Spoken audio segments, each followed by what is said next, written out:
Today, I will be finishing the entire pre-drop of my 9 circles level. Next episode, we will be beginning the wave part, but let's see what I made today. So, what I want to try to do is have like a lot of like pillars that kind of shift up. This idea seemed ambitious, and as I continue with the gameplay, that idea just crumbled away. Maybe I'll just have some like corridors right here. Then you have a block here with this green orb thing, as I did earlier in the level. I'll put a J block here just to be nice. Yeah, because you have to jump pretty late off of that. I can have a structure going kind of like this, and then have a black orb falling here. But that means that I'll change this. Ooh, so moving this further up. I'll put a spike here. Then I'll do like an ethereal artifice click. I want it so that you can't just hold through this. So if I put some spikes like this. The rest of this gameplay wasn't really that interesting, but I did put an auto section similar to Etsu's part in Bloodbath. I don't like that there's so much downwards momentum, but what do I actually do to fix that? I think that's good enough. So what I'll do now, I'll just add some like structuring to this. So let's just do that.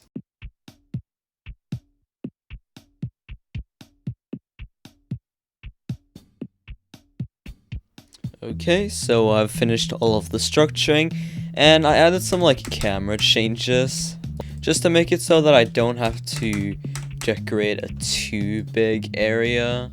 I think what I'll do now is just begin with the block design, where I'll just add in my normal outlines like this, and then also add these rounded off corners to the side. I then added some of my normal glow design details before adding some more interesting details. But I can try to use these objects this time, since they're a bit more different. I'll make it have some hue variation and some brightness variation as well. I'll put this base on B3s. Yeah, there we go, so that you can see these objects easier. On layer 3, I'll add some very thick glow to this. Then on layer 4, I'll add, of course, the black inner outlines, which helps so much with everything. I would not have been where I am now without the black inner outlines.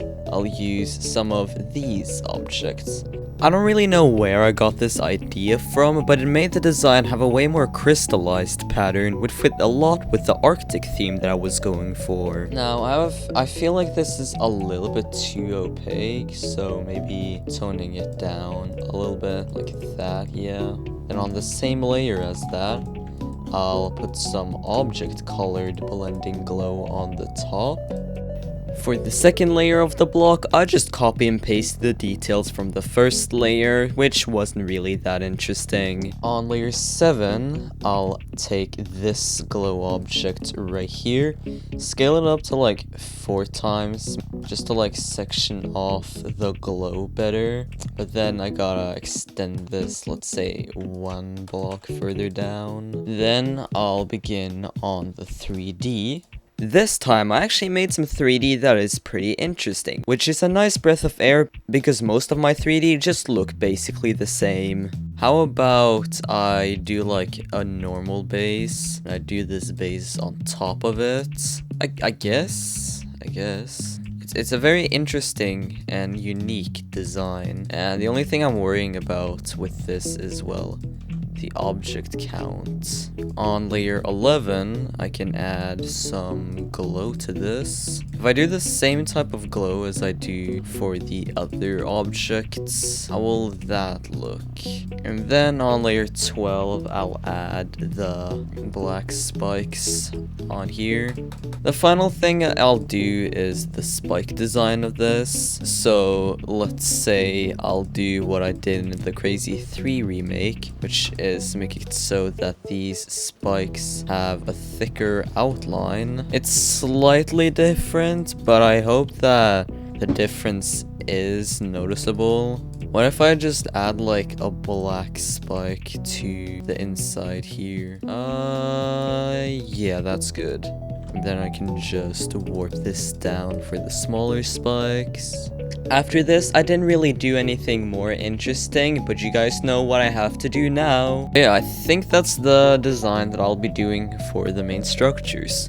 So let me just copy and paste that to the other structures, and then I'll figure out something for the ones that aren't connected to the ground. And while I'm filling in the block design, I'll humbly ask you to please subscribe. I spend a lot of time on these videos, so any support would be highly appreciated. I also have memberships, so smash that join button for tons of cool perks. But let's get back to the final part of the 9 circles pre-drop. Okay, so that took a while, but I finally finished filling in all of the main block design. And I'm very not in the mood to do block designs, so let's work on something better now. I feel like after I made the Crazy 3 remake, I've developed a lot of different tricks to use in different levels, like what I'm gonna do now. What I basically do, I just take some big glow, I spam it like this. Yeah, it doesn't really look that good. So to fix that, I'll first lower the brightness of this. So right as you hit this portal, group 76 will move 135 blocks to the right and 20 blocks down. Just like a blizzard. So now I think I'll work on a background. I would do something similar to some of my other custom backgrounds, using a lot of very big slopes on low opacity, and I really like how it turned out. Yeah, that's good. I guess I can extend these particles as well. They're like a classic theme of all of this.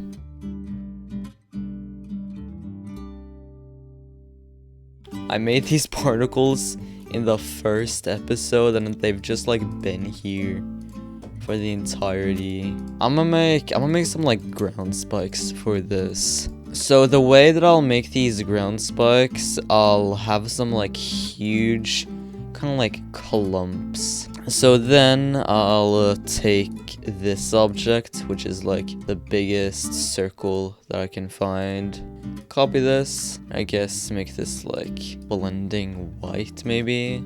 I would then copy and paste this throughout the parts and give it some movement so that it didn't look so still. I mean, I guess I can add some like normal saw blades since these kind of resemble saw blades. I'll take a normal saw blade right here. I'll copy this, shrink it down, make it a layer above.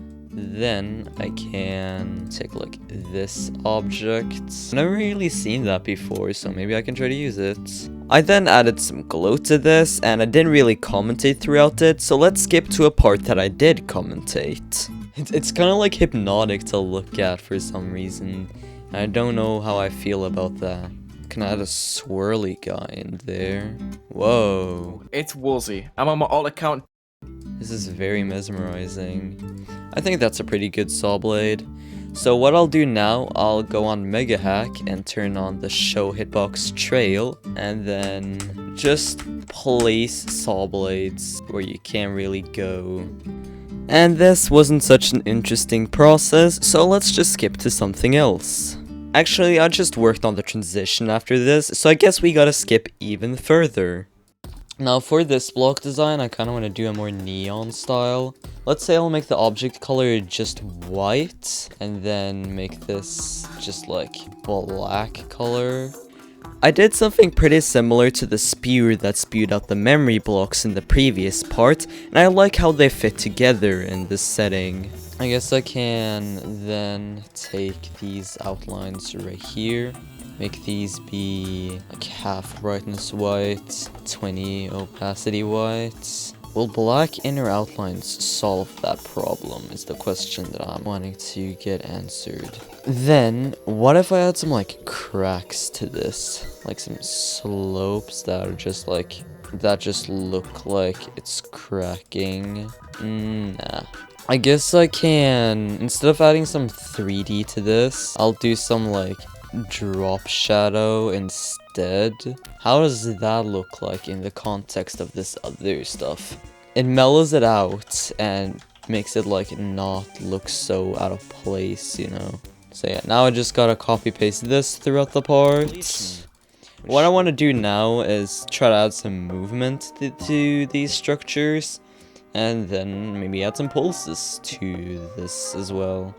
At this point, my commentary got pretty stale and there's not really that much to talk about, so let's just have a little time lapse where I do all of this movement.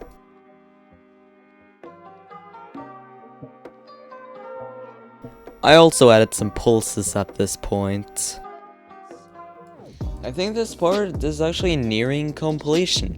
There might be some more stuff that I want to add, but yeah, I think it's close to done now. I made it so that this ending right here turns pretty like neon as it like climaxes, and maybe I can make it so that these particle triggers right here fade off at the same time. In, let's say, 2 seconds, they'll just fade off. Yeah, the final thing to do now is, of course, the names of the members of my channel to the part. So my first member, Destinity, is on this structure right here. My second member, Ghost Zan, is on this structure right here. And my third member, RST61, is on this structure right here. Thank you guys so much for watching this video, and a special thanks to the members, of course. You guys are the best. And let's see the final showcase of the level.